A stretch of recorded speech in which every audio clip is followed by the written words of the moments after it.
Hariom Hariom academy के YouTube channel पे आप सभी का स्वागत है।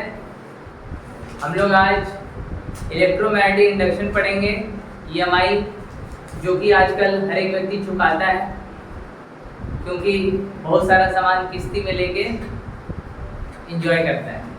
लेकिन इसका फुल फॉर्म हम लोग पढ़ने जा रहे हैं इलेक्ट्रोमैग्नेटिक इंडक्शन। बहुत ही आसान चैप्टर है। इसमें जो कोर कॉन्सेप्ट है वो हम बता देंगे आपको, उसका सारा चैप्टर आपको एक जैसे ही लगेगा। देखिए, इलेक्ट्रोमैग्नेटिक इंडक्शन चैप्टर है, इलेक्ट्रोमैग्नेटिक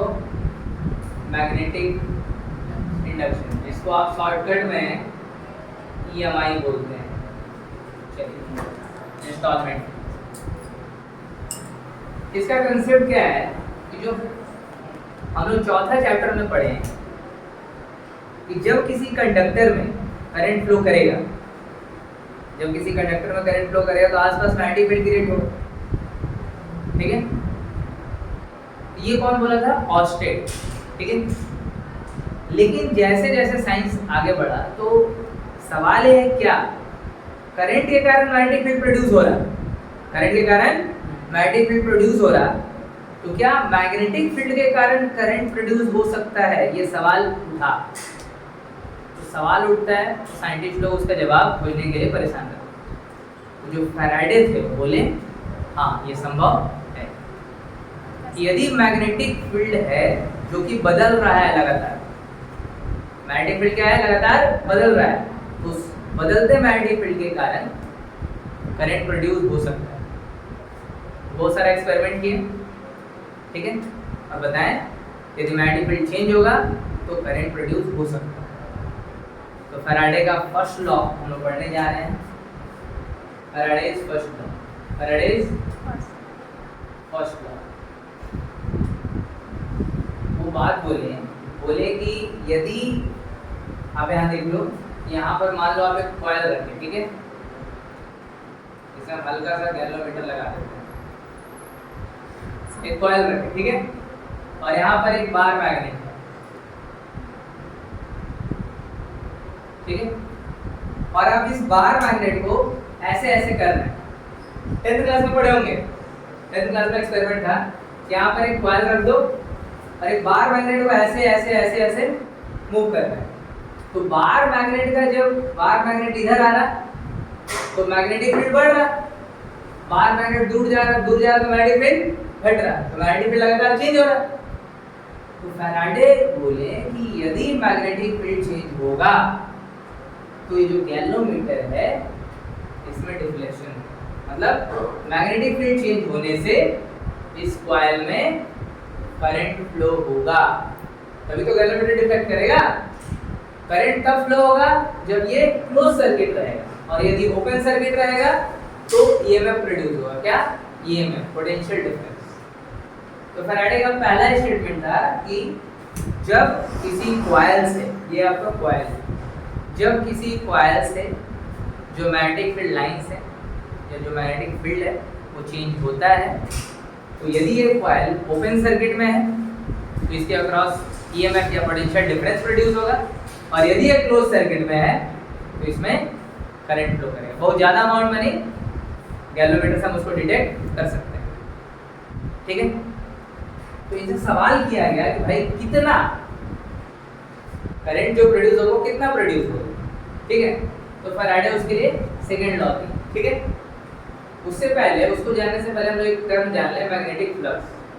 मैग्नेटिक फ्लक्स होता क्या है, ध्यान से समझिएगा। जैसे कि हम लोग इलेक्ट्रिक फ्लक्स पढ़े हैं, phi E E dot ds, E dot electrostatics में पढ़े थे, phi equal to E dot ds, E ds cos theta. तो मैग्नेटिक फील्ड में जो फ्लक्स होता है वो होता है b dot a, b dot जो कि होता है ba cos theta, ba cos theta. Magnetic flux क्या होता है? ba cos theta. b magnetic field है, a एरिया है, cos थीटा मैग्नेटिक फील्ड और एरिया के बीच का एंगल। तो इसका डेफिनेशन क्या होता है मैग्नेटिक फील्ड्स का, मैग्नेटिक फ्लक्स का, कि number of electric field lines, number of electric field lines passing normally through given area, ठीक है। मतलब ये मान लो एक एरिया है, तो कितना number of magnetic field lines इस एरिया से नॉर्मली पास करेगा उसको बोलते हैं मैग्नेटिक फ्लक्स। इसमें ध्यान दीजिएगा एरिया को वेक्टर बोल रहा है, एरिया को क्या बोल रहा है? वेक्टर। तो एरिया का डायरेक्शन भी होगा, एरिया यदि वेक्टर क्वांटिटी तो एरिया का डायरेक्शन भी होगा। आपको पता होगा एरिया का क्या डायरेक्शन होता है? एरिया का मान लेते हैं ये एरिया है, वैसे नॉर्मली यदि मान लीजिए एरिया ऐसे है, वैसे एरिया पे 90 डिग्री खींचेंगे बाहर की तरफ, 90 डिग्री आउटवर्ड, एरिया वेक्टर का डायरेक्शन होता है, ठीक है। और थीटा मैग्नेटिक फील्ड और एरिया के बीच का एंगल होता है। ये मैग्नेटिक फ्लक्स है। अब हमसे एक सवाल पूछते हैं कि जो मैग्नेटिक फ्लक्स है, मैग्नेटिक फ्लक्स वो कितने तरीके से चेंज हो सकता है?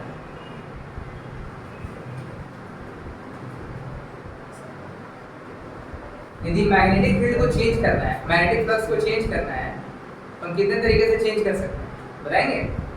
पहला, हम फील्ड को चेंज कर सकते हैं, दूसरा हम एरिया को चेंज कर सकते हैं, और तीसरा एंगल को चेंज कर सकते हैं। मतलब फ्लक्स कितने चीजों पर डिपेंड कर रहा है? 3 चीजों पर डिपेंड कर रहा है। पहला मैग्नेटिक फील्ड, दूसरा एरिया, तीसरा angle between magnetic field and area, ठीक है। तो मैग्नेटिक फ्लक्स 3 तरीके से चेंज हो सकता है। अब ध्यान रखिएगा, मैग्नेटिक फील्ड को यदि हमको बढ़ाना है तो हमको सर्किट में करंट बढ़ा देंगे, क्योंकि मैग्नेटिक फील्ड का क्या फार्मूला याद है? बार्ट-सावर्ट लॉ से μ0/4 पाई, उतना दूर क्यों जाने का, एम्पियर सर्किट और लॉ से भी पता चल जाएगा। मैग्नेटिक फील्ड क्या होता है? μ0I, μ0 v.dl था ना, इसका आपका μ0 है। बार्ट-सावर्ट लॉ से भी देख सकते हैं।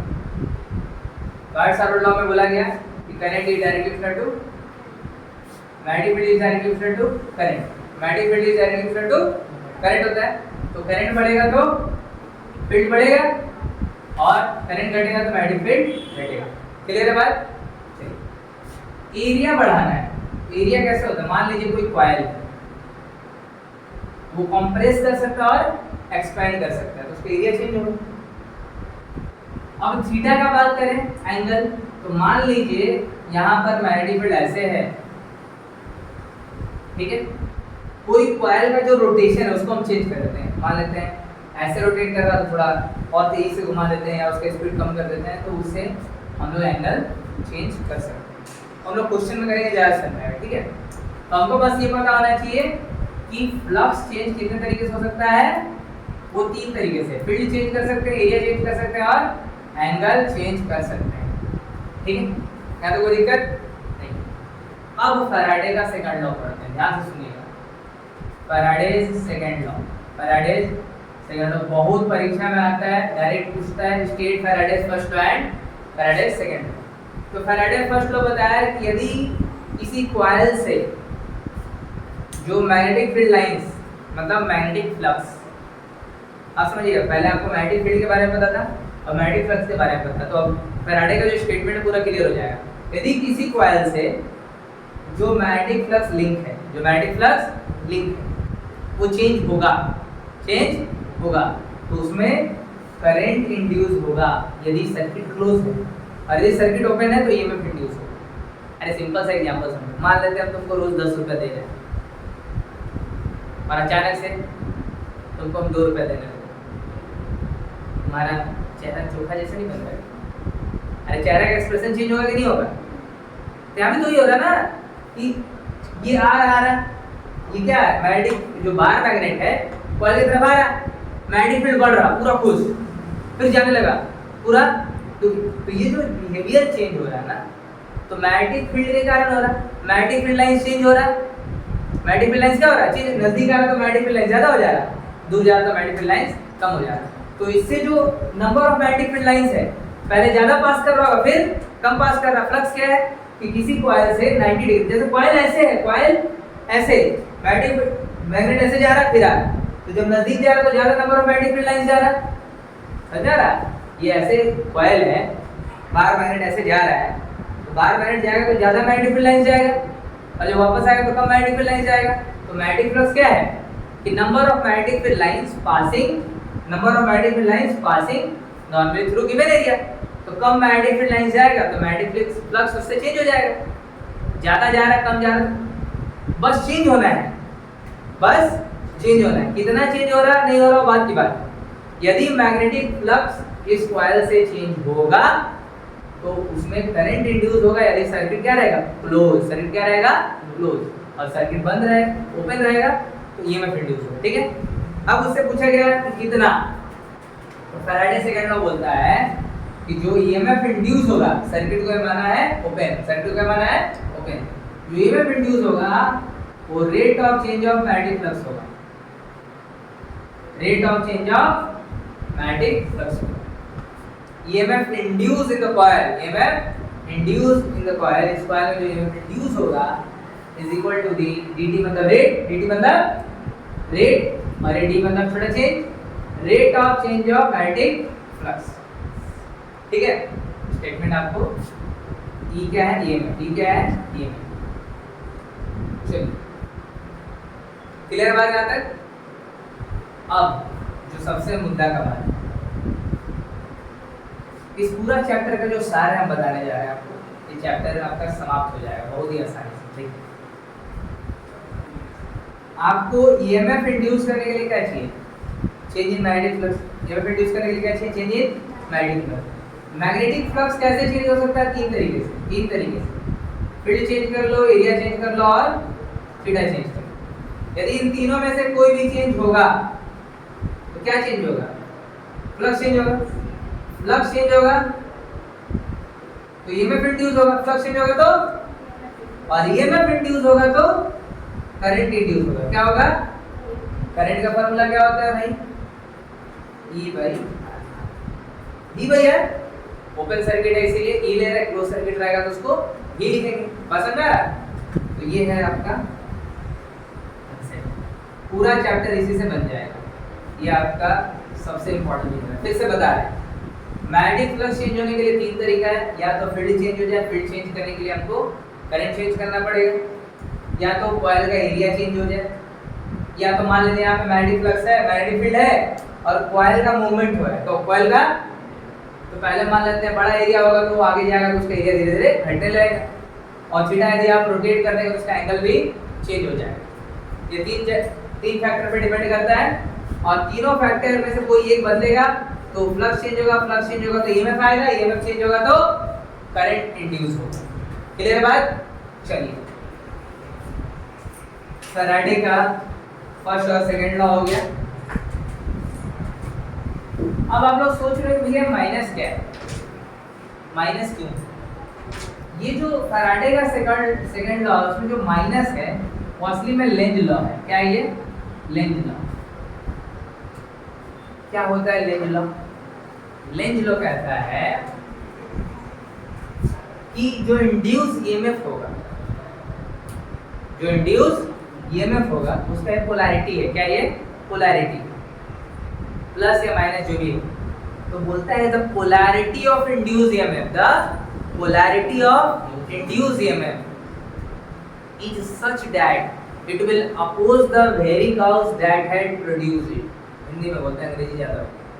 मतलब जो ईएमएफ का पोलैरिटी होगा वो इस तरीके का होगा कि ऐसा करंट प्रोड्यूस करेगा जो उस वजह का विरोध करेगा जो उसको पैदा किया। जैसे कि आजकल बेटा बाप का विरोध करता है, बेटी माँ का विरोध करती है, विद्यार्थी टीचर का विरोध करता है, तो ऐसा चलता है। मतलब जो चीज़ को पैदा किया, मतलब जो चीज़ को बनाया, उसी का विरोध करता है। नहीं ठीक से नहीं पढ़ा रहा, पढ़े लेट से आता। उसके बाद पिताजी हमको सब चीज़ किए, शादी में लड़की लोग बोलने लगती है पिताजी हमको सब किए, हमारा हस्बैंड को कार नहीं, तो हमने, तो लेंज लॉ क्या है कि the polarity of induced EMF is such that it will oppose the very cause that had produced it. मतलब ये जो ईएमएफ का पोलैरिटी होगा इस तरह का होगा कि वह उस कारण का विरोध करेगा जो उसको पैदा किया। मान लीजिए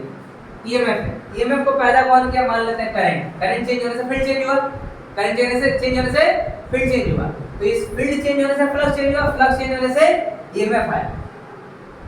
ईएमएफ से क्या आएगा, करंट। जो इंड्यूस करंट होगा वो इस डायरेक्शन में होगा कि वो अपोज किसको करेगा, किसको अपोज करेगा, पैदा कौन किया उसको, ये जो करंट पहले चेंज हुआ था, करंट चेंज होने के कारण फील्ड चेंज हुआ, ध्यान सुनो बात बता रहे भाई, करंट चेंज हुआ तो फील्ड चेंज हुआ, फील्ड चेंज होने से फ्लक्स चेंज हुआ, फ्लक्स चेंज होने से ईएमएफ इंड्यूस हुआ, ईएमएफ से क्या है करंट। तो करंट का डायरेक्शन ऐसा होगा कि वो उस कारण का विरोध करेगा जो उसको पैदा किया।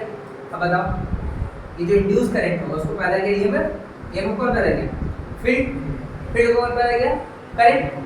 तो ये क्या करेगा, यदि फील्ड बढ़ रहा होगा ना, यदि फील्ड बढ़ रहा होगा तो इंड्यूस करंट फील्ड को घटाएगा, यदि फील्ड घट रहा होगा तो इंड्यूस करंट उसको बढ़ाएगा। दैट इज लेंज लॉ, और एक कंजर्वेशन ऑफ एनर्जी को फॉलो करता है, किसको, कंजर्वेशन ऑफ एनर्जी। क्लियर है बात। अब इसमें हम क्वेश्चन कराते हैं, तुरंत समझ में आ जाएगा तुमको कि क्या कहना हम चाह रहे हैं। ठीक है, बहुत ही आसान है। देखो सिंपल से चालू करते हैं। मान लीजिए ये आपका एक कॉइल है और ये कंडक्टर है, उसमें करंट ऊपर की तरफ जा रहा है। ठीक है, ठीक है। अब इस कंडक्टर में जो करंट का वैल्यू है वो बढ़ रहा है, इसका वैल्यू बढ़ रहा है। तो आपसे पूछ रहा है कि जो कॉइल है इसमें जो करंट इंड्यूस होगा उसका क्या डायरेक्शन। ठीक है, ध्यान से सुनो मेरी बात। ये कंडक्टर है, इसमें करंट फ्लो कर रहा है, इसमें कंडक्टर में करंट फ्लो कर रहा है ऊपर की तरफ। तो अंगूठा रख दो ऊपर की तरफ, अंगूठा रख दिया ऊपर की तरफ। अब ये चारों उंगली जो है आप इधर किए, क्या अंदर गए, और यहाँ पे बाहर आ रहा है। तो मतलब ये जो कंडक्टर है उसमें जो करंट फ्लो कर रहा है इसके कारण जो फील्ड होगा यहाँ पे अंदर की तरफ होगा और यहाँ पे बाहर की तरफ होगा। अरे यार देखो यार, ये कंडक्टर है, इसमें करंट फ्लो कर रहा है, ऊपर अंगूठा रख दिए, ये चारों उंगली यहाँ पे अंदर जा रहा है, यहाँ पे, तो यहाँ पे अंदर, यहाँ पे बाहर। क्लियर है बात। अब देखो करंट का वैल्यू बढ़ रहा है, बाहर सारा में क्या पड़ा था, करंट का वैल्यू बढ़ेगा तो मैग्नेटिक फील्ड बढ़ेगा। तो इसके कारण, इस करंट कैरिंग कंडक्टर के कारण यहाँ पे फील्ड क्या हो रहा है, बढ़ रहा है। फील्ड क्या हो रहा है, तो हम इसको फील्ड को क्या करना है, घटाना है। फील्ड को क्या करना है, तो इसमें ऐसा करंट इंड्यूस होगा इस बड़े हुए फील्ड को घटाए। बड़े फील्ड को कैसे घटाएगा, देखो कॉइल में जब करंट फ्लो करता है तो क्लॉकवाइज जाएगा। मान लेते हैं कॉइल है, कॉइल ऐसे है, इसमें क्लॉकवाइज यदि करंट जाएगा तो हम उस पे चारों उंगली रख देंगे करंट का डायरेक्शन में। किसका डायरेक्शन में, करंट का। और अंगूठा किसको देगा, फील्ड को। बहुत इंपॉर्टेंट बात है, यदि कंडक्टर है, कंडक्टर में करंट फ्लो कर रहा तो अंगूठा करंट का डायरेक्शन देता है, अंगूठा करंट का डायरेक्शन देता है और उंगली फील्ड का डायरेक्शन देता है। लेकिन वही कॉइल में यदि करंट फ्लो कर रहा, इसमें कॉइल में करंट फ्लो कर रहा तो जो चारों उंगली है वो करंट का डायरेक्शन देता है, किसका, करंट का, और अंगूठा फील्ड का डायरेक्शन देता है। बात समझ में आ रहा है। तो कॉइल में यदि हम मान लें क्लॉकवाइज करंट फ्लो है तो ऐसे हाथ रखें, अंगूठा अंदर चल गया। ठीक है, तो भैया फील्ड पहले से अंदर बढ़ रहा था, यदि क्लॉकवाइज करंट होगा तो अंगूठा अंदर की तरफ जाएगा तो फील्ड बढ़ने लगेगा। हमको फील्ड को बढ़ाना है कि घटाना है, घटाना है। तो क्या करेंगे, एंटी क्लॉकवाइज। ये क्या है, एंटी क्लॉकवाइज। एंटी क्लॉकवाइज करेंगे तो अंगूठा बाहर। तो इसमें जो करंट इंड्यूस होगा वो क्या होगा, एंटी क्लॉकवाइज। एंटी, एक और क्वेश्चन कराते हैं, टेंशन नहीं लेने का है।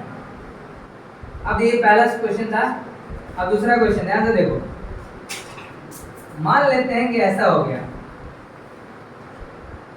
अब करंट किधर जा रहा है बाबू, नीचे की तरफ, और उसका वैल्यू घट रहा है। वैल्यू क्या हो रहा है, घट रहा है। तो अब देखो करंट नीचे, अंगूठा नीचे, क्योंकि क्या है, स्ट्रेट वायर है।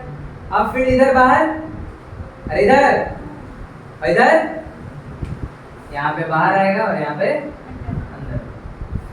ठीक है, अब बताओ हमको यहाँ पर एक कॉइल दे दिया और एक कॉइल यहाँ भी दे दिया। ठीक है, दोनों तरफ कॉइल दे दिया, क्या दिक्कत है।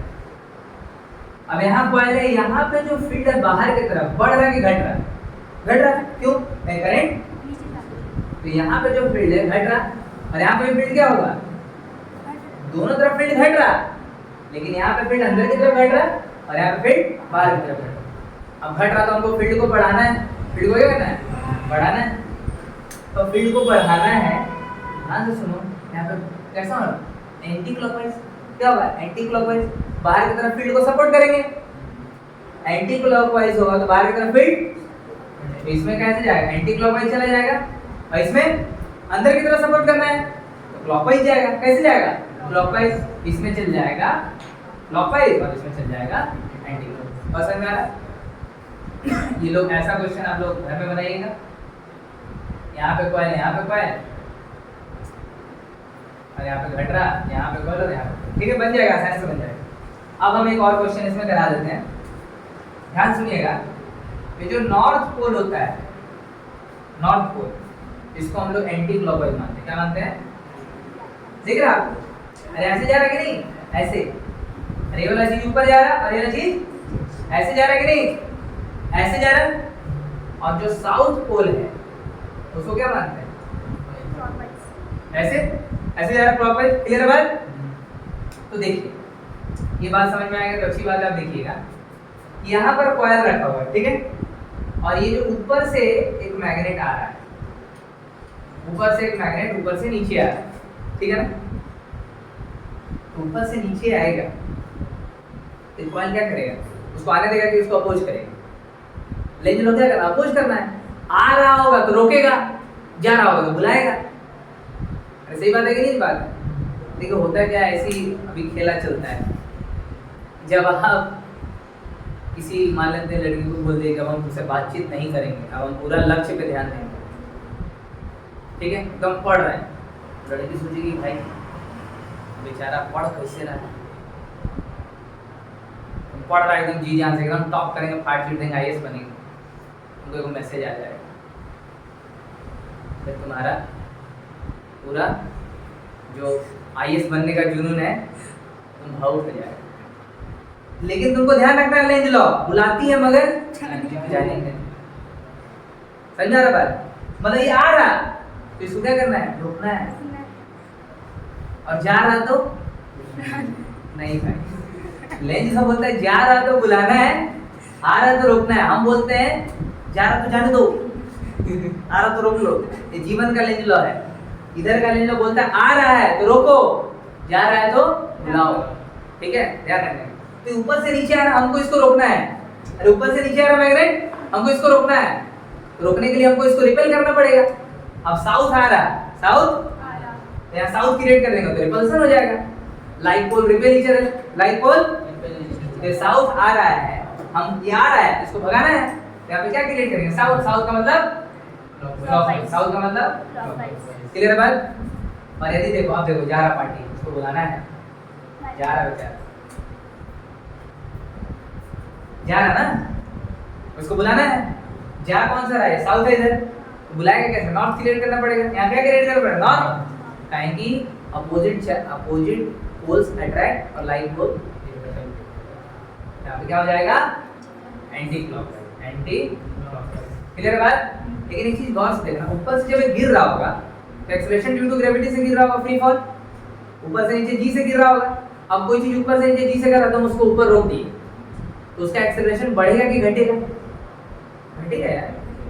अरे भैया ऊपर से कोई चीज ऐसे गिर रहा है तो उसको नीचे से फोर्स लगा लो तो उसका एक्सेलरेशन बढ़ेगा कि घटेगा? घटेगा। तो यहाँ भी जो होगा एक्सेलरेशन जी से कम होगा, एक्सेलरेशन जी से कम होगा। अब देखो ये फ्री फॉल नीचे जा रहा है, एकदम नीचे, जी से नीचे जा रहा है। अब तुमको खींच लिया, यहाँ भी एक्सेलरेशन बढ़ेगा कि घटेगा? घटेगा। दोनों केस में एक्सेलरेशन घटेगा। बच्चा कंफ्यूज रहता है भैया जा रहा तो भैया एक्सेलरेशन बढ़ेगा, नहीं, वो जा रहा था जी से, लेकिन तुम उसको क्या किए? अरे बाल्टी को नहीं देखो, कुआं में पानी खींचने के लिए बाल्टी छोड़ते हो, छोड़ा, एकदम जी से जा रहा है, उठाया है, तुम रस्सी खींच लेते उसी स्पीड से जाता हो। अरे उसी एक्सेलरेशन से तो नहीं जाता है, तो डूब जाएगा उधर, कुआं में डूब जाएगा ना भाई, तो उसका एक्सेलरेशन क्या हो जाता है? हट जाता है। एक्सेलरेशन क्या होता है? हट जाता है। इसमें भी एक्सेलरेशन हट जाता है, ठीक है। लेंज लॉ इससे बहुत सारे न्यूमेरिकल्स करा देंगे आप, ठीक है। ये इंट्रो है, बहुत सारा आगे का वीडियो है। आप लोग आराम से वीडियो को देखिए, चैनल को सब्सक्राइब करिए और कौन कौन सा टॉपिक वीडियो चाहिए वो बताते रहिए। तब तक के लिए